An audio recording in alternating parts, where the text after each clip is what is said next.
Para petani sawit di Indonesia menderita. Saat ini harga buah tandan segar masih anjlok. Petani sawit rugi akibat kebijakan Menteri Perdagangan Lutfi sebelumnya.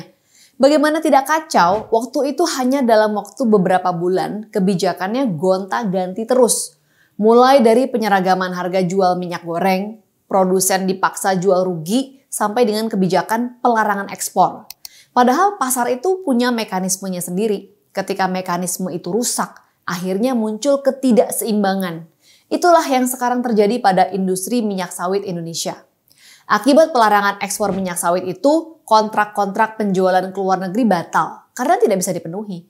Para pembeli itu akhirnya beralih ke produk minyak nabati yang lain. Misalnya ada yang beralih ke minyak bunga matahari, kanola, kedelai, dan banyak lagi. Itu dari sisi eksportir dan produsen. Sementara bagi para petani sawit mengalami nasib yang tidak kalah buruk. Bahkan ada kabar sedih. Petani sawit di Kalimantan terpaksa menjual tandan buah segar mereka ke Malaysia. Karena harga di sana bagus. Jika mereka menjualnya di Indonesia, dipastikan bakal rugi. Pertanyaannya kemudian, kebijakan apa yang diambil Kementerian Perdagangan untuk mengatasinya?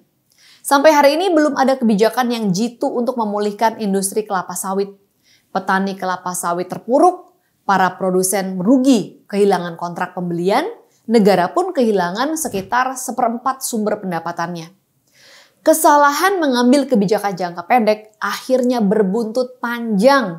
Pelarangan ekspor CPO berakibat fatal dan berdampak sistemik. Sekalipun larangan ekspor sudah dicabut, permintaan terhadap CPO Indonesia tidak bisa pulih dengan cepat. Para pembeli CPO biasanya menggunakan sistem kontrak jangka panjang. Jadi, sebelum kembali membeli CPO Indonesia, mereka perlu menyelesaikan kontrak dengan pihak lain terlebih dulu.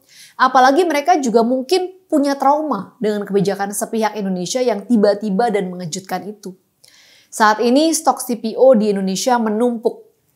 Padahal pohon sawit tidak bisa dihentikan dong produksinya. Oleh karena itu harga tandan buah segar semakin terpuruk. Nggak ada yang mau beli.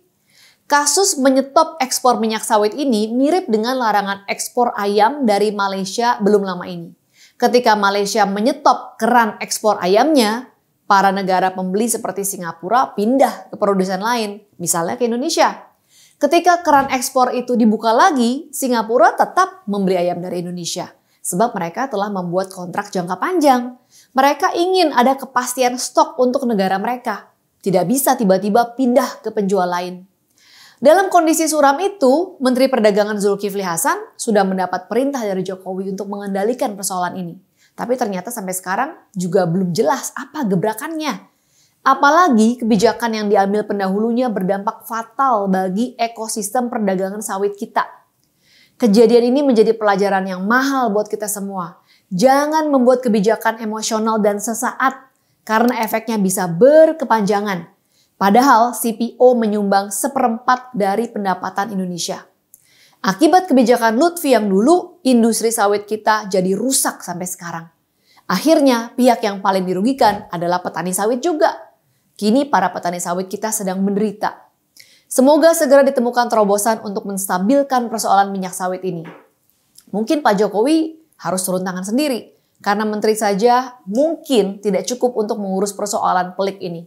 Apalagi jika menterinya tidak cukup punya nyali dan cenderung mencari kambing hitam. Kita berjumpa lagi dalam Sis Grace on Mic selanjutnya.